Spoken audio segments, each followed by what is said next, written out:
भी नमो बुद्धाय। जैसा कि हम फिर आज बिजनेस के विषय पे चर्चा कर रहे हैं और आज का जो लेखक हमें अध्याय और चैप्टर दे रहे हैं वो है धन से सराबोर बाजार में हम कहाँ हैं। साथियों, ये एक अध्याय एक चैप्टर ही बना दिए छोटा सा और कुछ लाइनों के साथ ही हमें समझाने की कोशिश कर रहे हैं कि धन से सरोबोर बाजार में हम कहाँ हैं। अब इस बात पे हमें विशेष चर्चा करने के लिए जो है कि लेखक यहाँ लाइनों के द्वारा हमें समझाने की कोशिश कर रहे हैं कि आज जो है वो विज्ञान का युग है। साथियों, हमें समझना होगा आज बाजार का विज्ञान का युग है।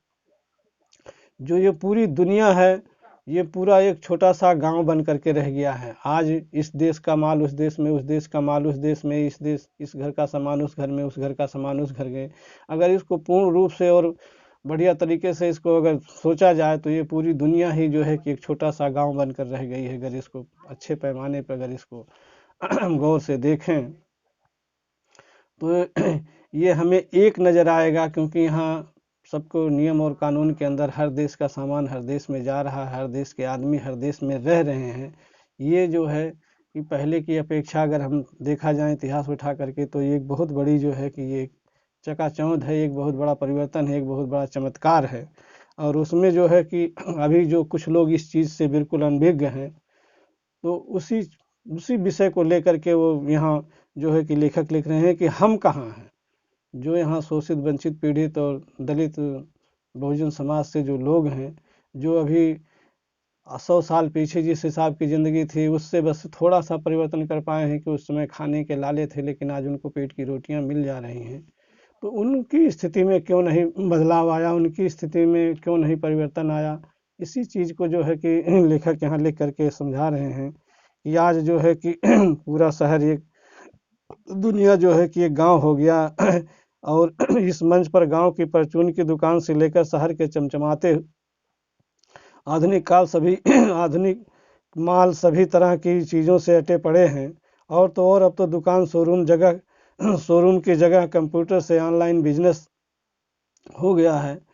कह रहे हैं कि आप एक छोटे से कंप्यूटर के सहायता से जो है कि एक छोटे से कमरे में बैठ करके अपने पूरे सामान को पूरी दुनिया में बेच सकते हो। आज इतना जो है कि शहर में बढ़ गया है, सभी क्षेत्रों पे काम हो रहा है। लेकिन बड़ा सवाल यह है कि इस मायावी मार्केट में हम दलित कहाँ खड़े हैं। खास करके दलित समाज को संबोधित करते हुए बता रहे हैं कि हमारा कोई अस्तित्व है भी या नहीं है। प्राइवेट मेडिकल हॉस्पिटल, प्राइवेट शिक्षा तंत्र, शेयर मार्केट, इलेक्ट्रॉनिक व प्रिंट मीडिया, दवाओं का कारोबार, ठेका सप्लाई आदि बाजार में हम कहाँ हैं। ज़्यादा सोचे बिना आसानी से इसका जवाब हम हर कोई दे सकता है कि यह संपूर्ण मायावी मार्केट में हम कहीं नज़र नहीं आते हैं। साथियों, अगर पूर्ण रूप से देखा जाए तो इसमें जो है दलित वर्ग जो है कि वो कहीं जो है कि इन सब तमाम तरीके के पेशाओं में आज इनकी भागीदारी कुछ नहीं है, बल्कि ये ना के बराबर है। बाज़ारों में नहीं दिखते हैं, बिजनेस में नहीं दिखते, व्यापार में नहीं दिखते। इसी चीज़ को लेखक यहाँ कह रहे हैं कि इनके ऊपर भी जो है कि प्रेरित हों, इनकी भी भावना में, इनके विचार में परिवर्तन आए और ये भी इस कार्य की तरफ आगे दिशा बढ़ें, अपनी सोच को बदलें। इनको मौका है, आज के ज़माने दौर की स्थिति के हिसाब से इनको मौका है। ये भी अपने आप को एक उन्नतदार इंसान बनाने की कोशिश करें, लेकिन ये है कि ज़्यादातर इनकी सोच में परिवर्तन नहीं आ रहा है। जबकि इंसान के अंदर कहीं भी किसी तरीके से है, पहले उसे प्रकृति कोई खूबी या कोई खुशी इस तरीके से नहीं देती है। सबसे पहले उसके अंदर अपने विचार का जो होता है वो जुनून आता है। वही विचार का जुनून को जब वो अपने उस विचार के अनुसार अपने इस शरीर रूपी हथियार समझ लीजिए या शरीर रूपी गाड़ी, जब इससे वो कार्य करने की कोशिश करता है तभी वो उन्नत के रास्ते देखता है।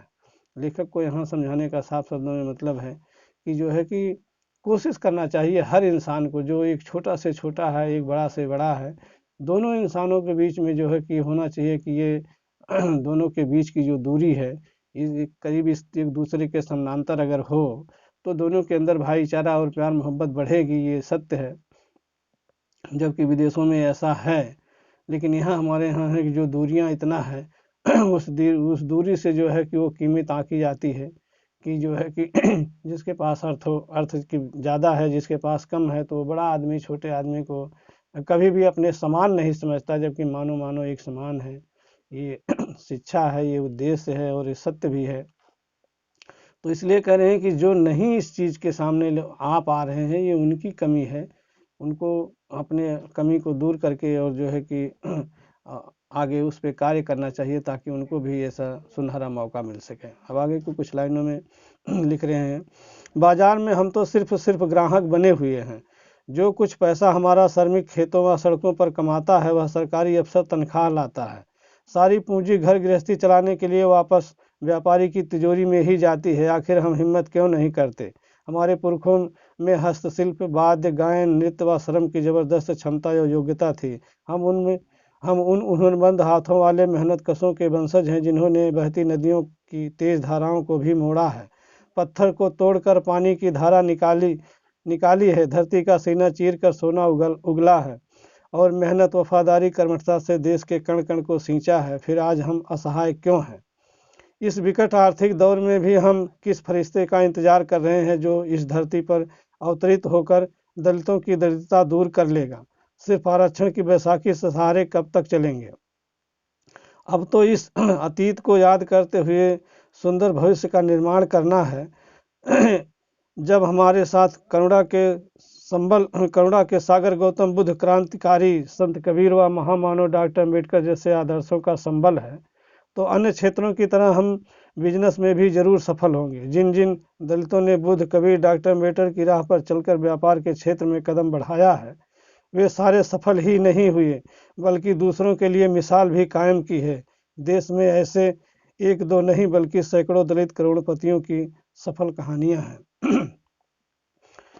यहाँ साफ शब्दों में लेखक लिख रहे हैं कि एक जो छोटा सा गांव का मजदूर है, दलित समुदाय से रखता है, विलोम रखता है, और आज उन्हीं समुदाय से जो है कि देश में ऐसे हैं कि जिन्होंने अपनी हिम्मत दिखाई है और अपने जुनून, अपने ताकत को दिखाई है, शिक्षा में बढ़ चढ़ करके हिस्सा ले करके, और आज वो एक सफल करोड़पति बने हुए हैं। और से एक दो नहीं, बल्कि 100 बने हैं, और 100 बन कर करके और दूसरों को भी वो प्रोत्साहित कर रहे हैं। इसी बात को कभी यहाँ दर्शा रहे हैं, लेखक दर्शा रहे हैं। साथियों, ये बातें सत्य हैं, और इस पर विचार करके जो है कि ये हर मानव की जिम्मेदारी होती है, हर गरीब की जिम्मेदारी होती है कि वो विचार विमर्श करके और पहले जानकारियाँ हासिल करे, और जानकारी हासिल कर करके फिर अपने जीवन को परिवर्तन में लाए, डाइवर्सिटी में लाए, और इस सोच के साथ जो है एक अच्छे विचार, एक अच्छे जुनून के साथ आगे बढ़े, और अपने जीवन को एक बेहतर मिसाल कायम करने के लिए दुनिया में आने वाली पीढ़ी के लिए एक अच्छी मिसाल दे।